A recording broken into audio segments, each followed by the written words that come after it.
Assalamualaikum everyone. This is D1 8th edition chapter number 8 exercise percentages का 8 भी कर रहे हैं हम उसका सॉरी। तो कहते हैं पार्ट 1 क्वेश्चन नंबर 1 में कहते हैं find the value of each of the following increase 60 by 35%। देखो यार, इसको ना कुछ बच्चे इस तरह से करते हैं, मैं थोड़ा सा समझा देता हूँ कि जो बच्चे गलती करते हैं वो क्या करते हैं कि सबसे पहले 60 का 35% निकालते हैं इस तरह से। ज़ीरो कैंसिल हो जाएगा ज़ीरो से। 5 7 ज़ा 35, 5 2 ज़ा 10, 2 1 ज़ा 2, 2 3 ज़ा 6, 3 7 ज़ा 21। ठीक है, फिर इस 21 के अंदर 60 को दोबारा प्लस करते हैं तो ये हो जाएगा 6 और 8 81, जो कि ऑलरेडी 100% होता है। ठीक है, तो इसको इतना लंबा करने से हम आपको जब भी कभी इंक्रीज़ का लफ्ज़ यूज़ करें तो 100% प्लस करना है। फिर दोबारा इंक्रीज़ का लफ्ज़ यूज़ हुआ है तो 100% प्लस करके सॉल्व करना है। डिक्रीज़ हुआ है तो 100% में से माइनस करना है, और डिक्रीज़ हुआ है तो भी 100% से माइनस करना है। जैसे कि अगर हमने ऑप्शन नंबर ए में आपको कहा है इंक्रीज़ 60 बाय 35%, तो दैट मीन्स कि इस 35% में 100% प्लस कर दें तो ये हो जाएगा 135% मल्टीप्लाई बाय 135%। ठीक है, अब आप हैरान कुन तौर पर देखेंगे 81 आंसर आएगा। ज़ीरो कैंसिल हो जाएगा ज़ीरो से, और अगर चाहे आपके पास कैलकुलेटर की इजाज़त है तो आप कैलकुलेटर यूज़ कर सकते हैं। 5 2 ज़ा 10 और 5 2 ज़ा 10 और 5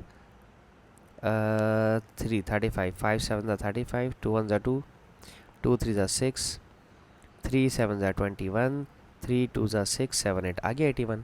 जो पहले आंसर आ रहा था हमारा सेम वही आ रहा है। ठीक है, अब अगर बात करते हैं इंक्रीज़ 28 बाय 125%। अब देखो यहाँ ऑलरेडी 125 लिखा है तो भी उसमें 100% ऐड करो कि 28, यार ये कलर थोड़ा सा डार्क कर दें। ठीक है, इंक्रीज़ 28 बाय 125.7%। ऑल्दो उन्होंने दोबारा से ऑलरेडी वो 100% में है, तो आप 28 मल्टीप्लाई बाय इसमें 100% प्लस लाजमी करें जो इंक्रीज परसेंट दिया हुआ है, तो ये 225.7% बन जाएगा। सही है, अब ये कैलकुलेटर से होगा 28 मल्टीप्लाई बाय 225.7%, 225.7%, 225.7 मैं एक दफ़ा दोबारा देख लूँ, 225.7% बिल्कुल यह है 63.196। तो ये आ रहा है आपका 63.1 और 9 और 6। अब ये जो भी वैल्यू थी मुझे इससे कोई कंसर्न नहीं है। ठीक है, ठीक है, मैं इसे एरेज कर देता हूँ दोनों को, क्योंकि अब मैं डिक्रीज़ वाले करवा रहा हूँ आपको। ठीक है, अब डिक्रीज़ के अंदर उन्होंने कहा है ऑप्शन सी के अंदर अगर आप देखें तो डिक्रीज़ में कहते हैं 120, डिक्रीज़ 120 बाय 45%। तो पहले 100% में से 45% माइनस करें। ठीक है, तो ये कितना हो जाएगा 10 माइनस 5 5 और 9 minus 5 4 5, 55%।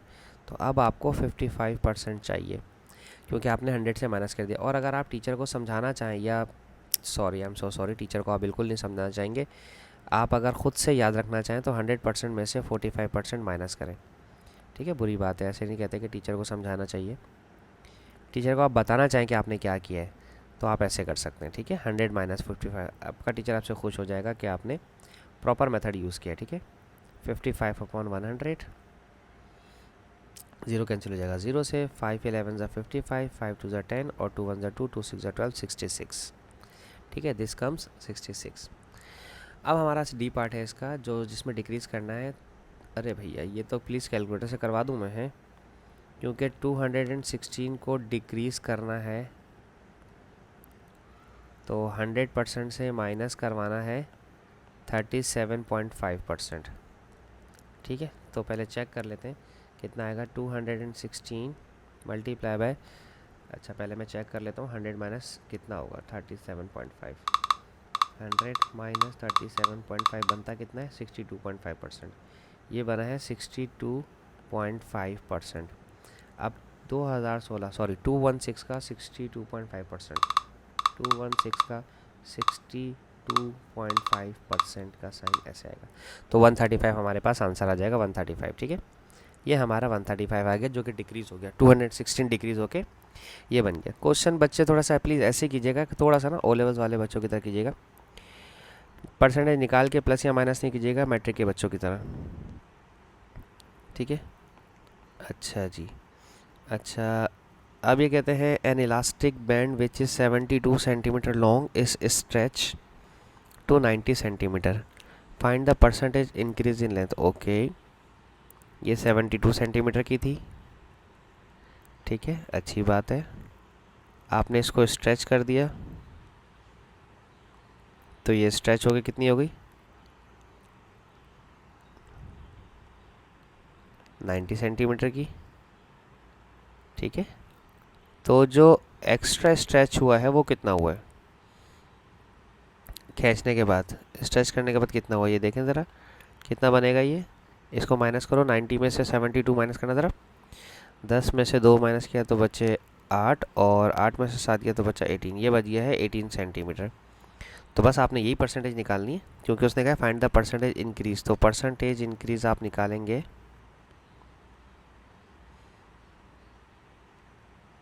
Percentage increase in length is 18% और डिवाइड बाय 72% जो एक्चुअल अमाउंट थी, मल्टीप्लाई बाय 100।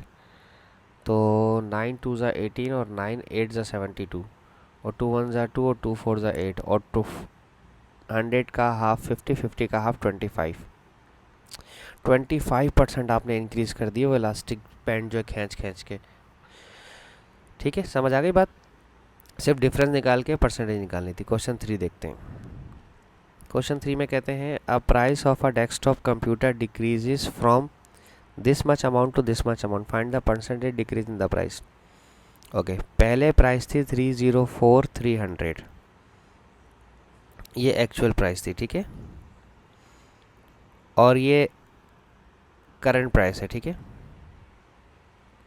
करंट प्राइस है 228225, इन्हें माइनस करें। 10 माइनस 5 5, 8 9 माइनस 2 7, 2 माइनस 2 0, और 8 4 और 2 6 हो जाएगा। 9 में से 2 गया तो 7 बचेगा, और ये ख़त्म। तो ये अमाउंट थे रिड्यूस्ड अमाउंट। ठीक है,